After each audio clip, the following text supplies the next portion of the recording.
Assalamualaikum warahmatullahi wabarakatuh. Selamat pagi, salam sejahtera bagi kita semua. Salam Om Swastiastu, Namo Buddhaya, salam kebajikan. Perkenalkan, saya Muhammad Harsono, mahasiswa Ilmu Politik Universitas Negeri Semarang tahun 2021, NIM 33124210062 dari Rombel 1, mata kuliah Komunikasi Politik, hari Selasa pukul 13. Baik, pada kesempatan kali ini saya akan berbicara mengenai kondisi sosial politik yang ada di Indonesia dengan tema yang saya angkat, yaitu partai dan kemudahan demokrasi, identifikasi penyebab dan usulan solusi. Pertama-tama kita harus mengetahui korelasi antara partai dan demokrasi itu sendiri. Keterkaitan antara partai dan demokrasi bersifat substansial dan juga sekaligus fungsional. Keduanya saling menopang dan menumbuhkan. Secara substansial, demokrasi memberikan kesempatan bagi pemaksimalan kebebasan berkumpul, berserikat, dan berorganisasi, termasuk membentuk organisasi partai politik itu sendiri. Dalam rangka turut serta untuk menyampaikan aspirasi dan berbicara antara penghubung dari rakyat kepada pemerintah, partai politik memiliki peran yang cukup vital di kondisi seperti ini. Partai memiliki peran penting dalam demokrasi. Pertama, apakah sejalan dengan fungsi-fungsi asasi untuk kepentingan demokrasi atau hanya untuk kepentingan oligarki? Hal ini harus kita ketahui bersama, karena sejatinya partai bisa sekaligus menopang untuk kehidupan demokrasi yang ada di Indonesia, juga sekaligus menopang para kepentingan oligarki. Secara empiris dapat dilihat antara korelasi partai politik dan demokrasi. Negara dengan demokrasi yang kuat pasti akan memiliki partai-partai yang memiliki eksistensi tinggi untuk menyampaikan aspirasi dari rakyat untuk ke pemerintahan. Namun di sisi lain ada juga kepentingan dari partai yang hanya terselubung di baliknya, kepentingan para elit, oligarki, dan lain sebagainya. Selanjutnya, saya akan menjelaskan mengenai beberapa situasi kondisi demokrasi di Indonesia dewasa saat ini. Beberapa studi mengarah pada kesimpulan yang sama. Saya akan menjelaskan dan mengambil beberapa data dari kajian Indeks Demokrasi Indonesia tahun 2020 memperlihatkan sebuah stagnasi kualitas demokrasi di negara Indonesia. Selain itu, dari lembaga Indeks Demokrasi luar itu pertama ada Economics Intelligence Unit tahun 2016 sampai 2020. Selanjutnya ada Freedom House tahun 2014 sampai 2020 dan IDEA tahun 2020 memperlihatkan demokrasi di negara kita sedang tidak menggembirakan. Selain itu, adanya COVID-19 ini juga mengakibatkan kemunduran demokrasi di mana terjadi pemusatan suatu kebijakan yang ada di negara Indonesia. Selain itu, berbagai kajian politik kontemporer baik langsung maupun tidak langsung itu mengarah pada kesimpulan bahwa ada problem serius yang terjadi di Indonesia terkait situasi demokrasi yang ada saat ini. Persoalan yang kerap disorot yakni persoalan kebebasan dalam berekspresi.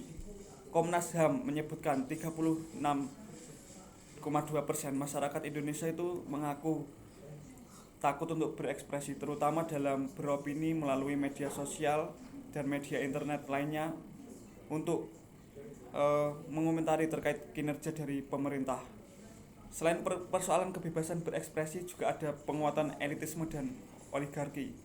Juga semakin terlihat ini. Praktek oligarki tidak kunjung segera diselesaikan oleh para pemerintah dan elit-elit partai itu sendiri, melainkan hanya bertransformasi juga menyesuaikan dengan situasi politik yang ada. Salah satu kebijakan oligarkis dapat dilihat pada kebijakan UU Cipta Kerja atau disebut dengan UU Omnibus Law. Ini selain itu juga persoalan korupsi juga masih mengejala di Indonesia. Bahkan persoalan korupsi ini melibatkan para kabinet yang ada di Kementerian Jokowi itu sendiri.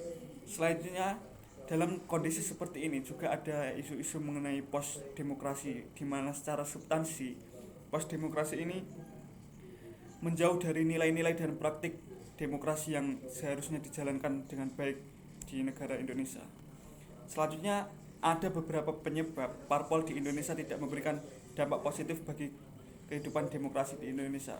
Pertama, ada situasi dari internal partai. Ini khususnya masalah kepemimpinan ya, dalam partai yang pada umumnya masih mengedepankan semangat eksklusifisme, personifikasi dan elitisme. Ini dalam hal ini partai itu hanya mementingkan orang-orang yang secara material atau secara figur itu memiliki posisi dan peran strategis.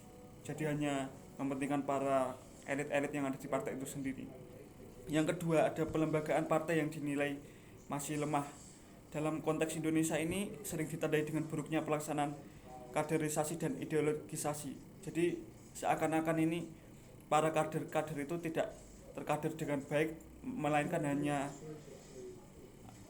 pelembagaan ini tidak berjalan dengan sebagaimana mestinya. Yang ada hanya menumbuhkan situasi di mana munculnya pragmatis opportunities dalam mencapai tujuan.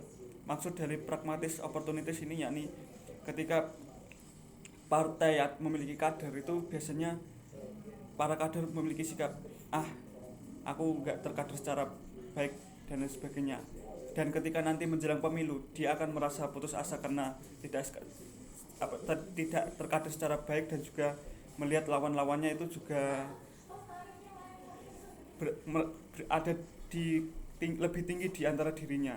Selain itu, lemahnya pelembagaan partai juga mengarah pada tidak berjalannya merit system. Ini karena manajemen partai itu lebih mengedepankan pola like dislike dan mengesampingkan pola sistem tata aturan yang ada di partai itu sendiri, sehingga apapun yang dilakukan itu harus sesuai dengan suka tidak suka dan mengesampingkan aturan sistem yang ada di partai. Selain itu, yang ketiga, ada aturan main yang belum memadai. Ini terkait dengan aturan dari partai, yaitu terkait dengan ADART, terus peraturan presiden threshold dan lain sebagainya. Ini telah meramaikan praktek jual beli suara.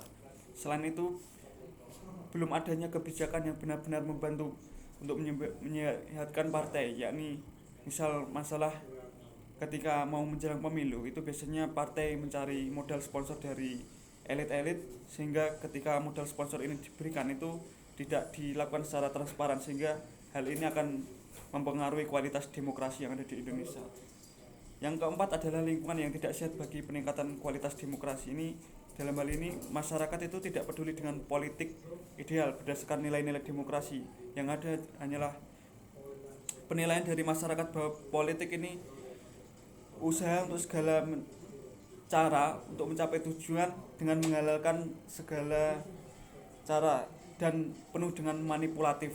Ini yang dianggapan masyarakat awam bahwa politik itu buruk gitu ya. Nah, selain dari persoalan-persoalan tadi, ada beberapa pilihan solusi yang dapat dipertimbangkan. Pertama, ada internal substansial. Hal ini utamanya penanaman nilai-nilai demokrasi internal dan pemantapan ideologi partai melalui kaderisasi yang terstandarisasi, terus bersifat kontinu dan lain sebagainya. Ini diharapkan para kader-kader partai itu memiliki nilai-nilai dan etika yang seharusnya dijalankan untuk membangun dan menerapkan praktik demokrasi. Selanjutnya ada internal prosedural. Fokusnya adalah perbaikan aturan internal partai dan konsistensi pengedepanan sistem. Ini harus didesain aturan kompatibel bagi penguatan demokrasi di internal partai itu sendiri. Selanjutnya di sisi eksternal ada yang perlu dilakukan, yakni eksternal substansial dengan cara meningkatkan kesadaran politik masyarakat melalui upaya pendidikan dan pendewasaan politik. Mengingat situasi saat ini menjelang tahun pemilu dan tahun politik ini, masyarakat harus memiliki sikap yang kritis untuk melihat situasi politik, sehingga dengan demikian perlu adanya partai-partai itu untuk melakukan upaya pendidikan politik dan pendewasaan politik kepada masyarakat. Selanjutnya yang keempat ada eksternal prosedural. Ini terkait dengan aturan main yang mendukung penguatan idealisme, profesionalisme dan kemandirian partai. Untuk itu diperlukan undang-undang yang mendorong terlaksananya pengkaderan yang berkualitas, profesionalitas, dan juga undang-undang yang dapat memperkuat kemandirian finansial partai. Sehingga dengan demikian partai dapat memiliki kemandirian finansial, dan ketika menjelang pemilu tidak ada para oligarki yang memberikan sponsor namun tidak secara transparan, sehingga hal ini akan menimbulkan sikap korupsi dan lain sebagainya. Baik, itu saja yang dapat saya sampaikan. Meskipun demikian, demokrasi harus didukung baik dari elemen masyarakat dan lain sebagainya. Karena demokrasi ini sangat penting. Ketika kita sudah melakukan berbagai upaya namun masyarakat tidak mendukung penguatan nilai-nilai demokrasi, hal ini tentu akan mencederai demokrasi itu sendiri. Sehingga dalam hal ini masyarakat harus berperan aktif dalam meningkatkan upaya nilai-nilai demokrasi. Terima kasih. Assalamualaikum warahmatullahi wabarakatuh.